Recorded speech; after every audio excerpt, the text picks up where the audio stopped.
I started doing this 29 years ago, and 29 years ago I wanted to do it because I knew that actually I could provide some benefit to somebody who wanted a guitar well set up and just wanted somebody who was really passionate about what they were doing. Let me just give you an example. We'll use Furch and Eastman because they're kind of interesting. 20 years ago I introduced proudly Furch guitars into the UK. We're the largest Furch guitar dealer in UK, and I'd like to think we're possibly one of the largest Furch guitar dealers in the world. We are that because the guitars are utterly incredible. But they were always utterly incredible, and they were utterly incredible 20 years ago when I was telling people about them.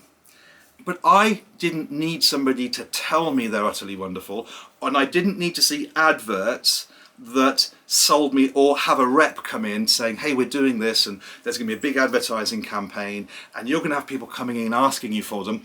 I knew nobody was going to come in asking for them because I knew that if I had a guitar that I thought was amazing, when somebody walks into my shop asking me what I sell, I say, oh, I sell these because they're amazing. And then they go, oh yeah, this is amazing. Never heard of it before. No, you wouldn't have done because, you know, nobody knows they exist.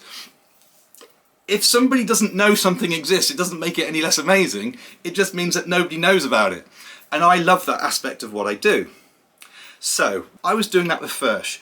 We then became the largest dealer potentially in the world, thereabouts. So you know, lots of other good dealers, but someone out there will be doing either as much or more than me somewhere. But I know they're not in England, and they're not. I don't think they're in Europe. I'm insecure, so I like to show off about it. So that's that. Eastman guitars were always amazing. When I got involved with them, they were archtop guitars, mainly jazzy kind of style guitars, and they were always just beautiful. And every experience I had, they were just incredible. Then I heard about how they're made, handmade, but they have these incredible craftsmen that were making violins, and then they went from violins to archtop guitars, and then they went from archtop guitars to acoustic guitars, and then they went to electric guitars. And why am I telling you this?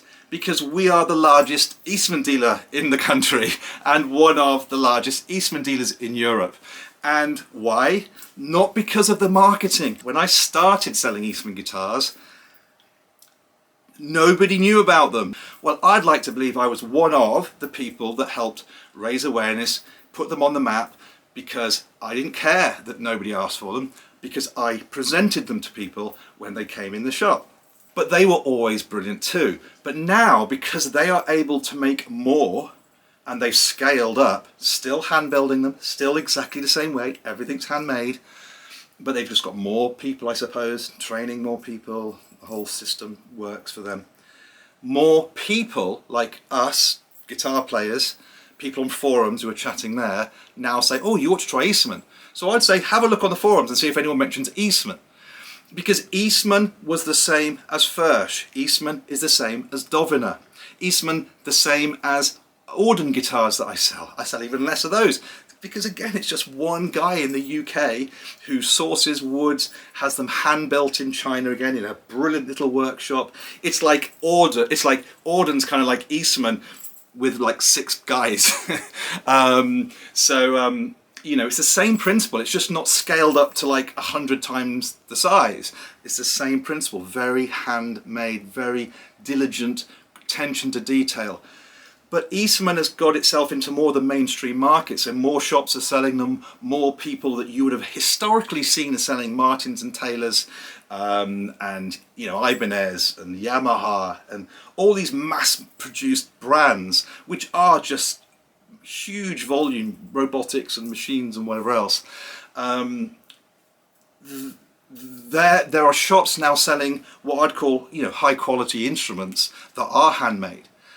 But what you're not going to get in these shops is me, as in Richard's Guitars, showing you Doviners, Furches, Audens and Eastman. In my shop, Eastman just blends in. In most other shops, Eastman's like the kind of like, you know, wow, try this, gee, oh my God, look how much that Taylor is over there compared to this.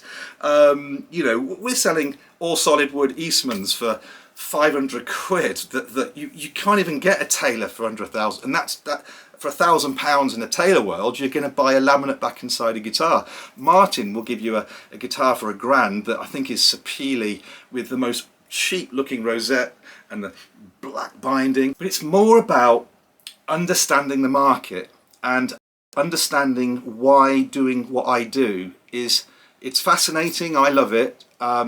It's just and it's not like there are bad people and good people or rights and wrongs or you should or shouldn't be doing something. It's just reality.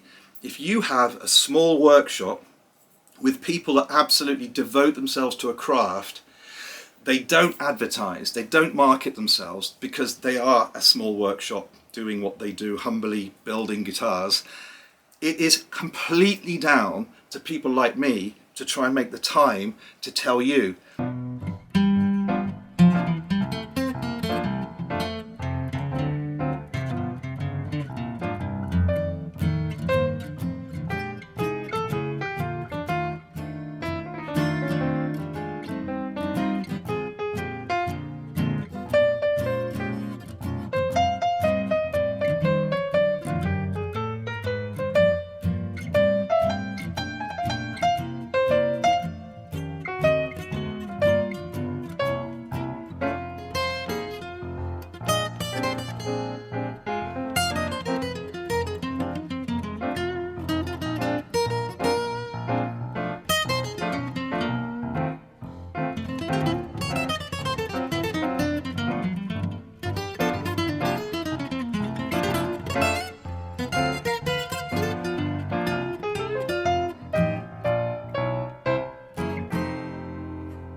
All right then, cheers, see you soon, bye bye, bye.